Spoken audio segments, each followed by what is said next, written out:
The pawns play such an important role in chess. Pawns, when working together, help us both attack and defend. The way the pawns are placed also help direct us like road signs. They tell us where to go and how to handle a position.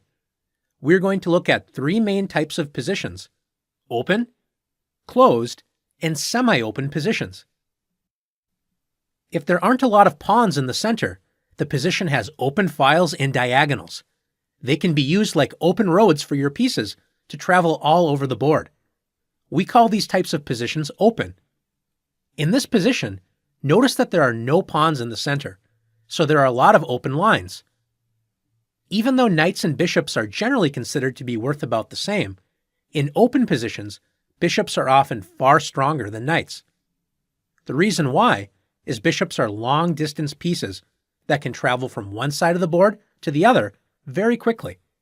Knights, on the other hand, are short-distance pieces, meaning knights take a longer time to travel across the board.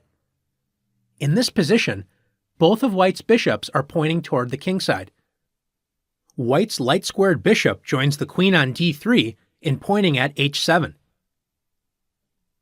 With white to move, white can win at least a piece with bishop takes f6, removing the defender of h7 and threatening checkmate on the very next turn. Black must prevent checkmate with a move such as g6. Notice that black has weakened the dark squares around the king and has opened up the a1 to h8 diagonal. White now has the powerful move bishop to b2, bringing the bishop to a safe square, and now that the dark squares have been opened around black's king, white's queen is ready to join the dark squared bishop on b2 to threaten checkmate. Let's take a look at the same position, except this time it's black to move. In open positions, bishops are generally far stronger than knights. With black to move, can you see how black can remove white's light-squared bishop in exchange for a knight? That's right, knight to b4. Black forks the queen and bishop. After the queen moves to safety, black will trade the knight for white's powerful light-squared bishop.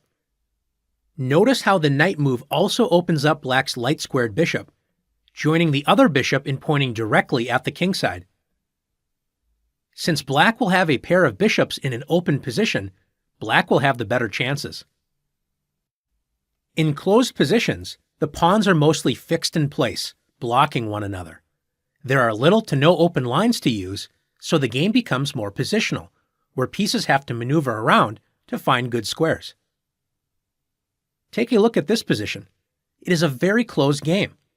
Almost all of the pawns block each other, so it is very hard to open lines. Notice that the only open line is the b-file, which white's rook on b1 currently controls.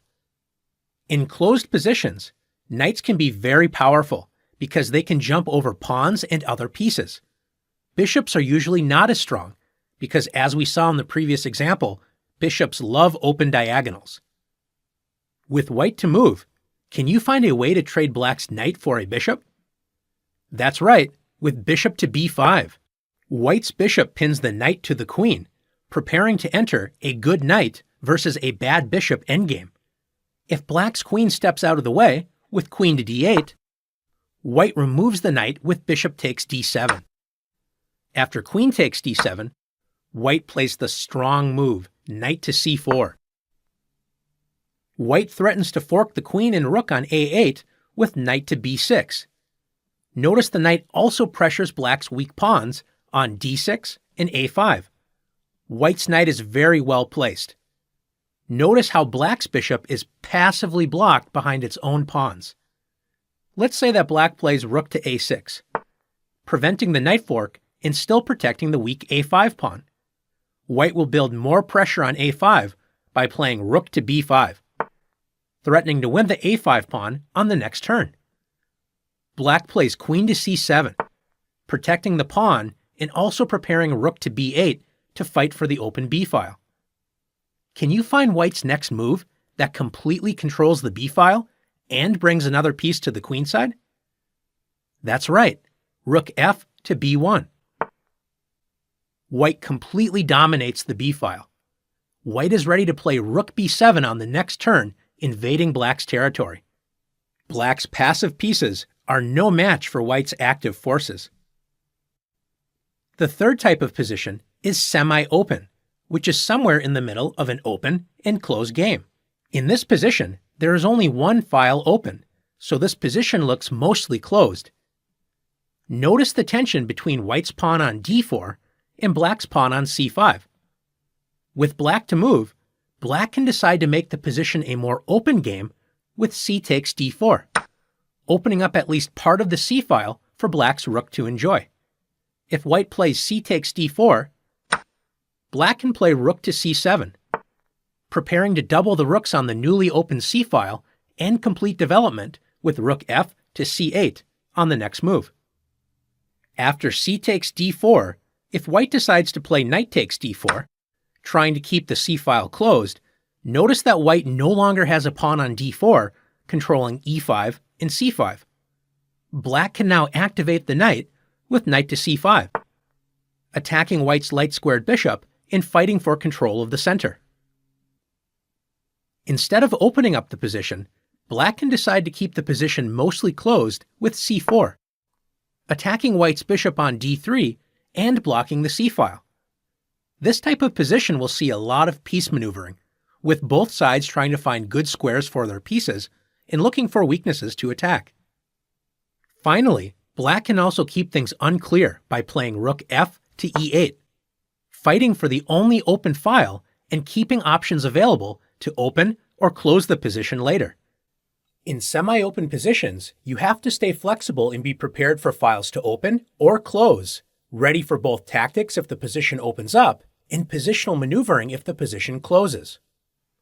Now that you've learned the differences between open, closed, and semi-open positions, it's your turn to make decisions in these types of positions. I am creating this video from one of the poorest countries in the world, Turkey, where economic conditions are incredibly difficult. Despite these challenges, I have dedicated myself to teaching and sharing my passion for chess. As a father supporting 2 children and a person burdened with overwhelming debt, I am struggling to make ends meet. By subscribing to this channel, you won't spend a single penny, but you'll not only learn the beautiful game of chess, you'll also be doing something truly good, helping save a family in desperate need.